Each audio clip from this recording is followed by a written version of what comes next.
Hi there and welcome back. Rod Harder with Mind Power for Seniors. Good to talk to you again today. Thanks for tuning in.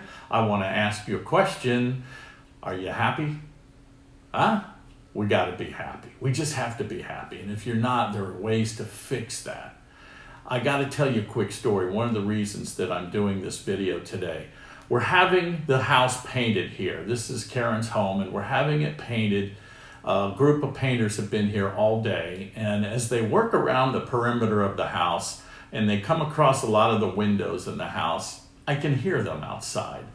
And there's about 5 guys working on the place and they are having a ball. They're outside in the September Florida humidity and they're laughing and carrying on. Granted, they're getting the work done. I checked on it. The work is perfect, but they're having fun. They're not grinding it out, all stuck up with the day and the work in front of them. They're enjoying their day, enjoying their life, and they're making the best out of what they do.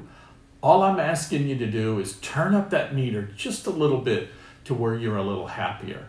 And I've written a blog post on it, and I've got some information to link up to other ways to sort of check your own temperature to make sure you're having a good time. And that's my message for today. It's going to be short and sweet. So if you like what you're hearing, don't forget to subscribe. If you don't, you're going to really hurt my feelings, and we don't want that, do we? All right, see you soon. Bye-bye.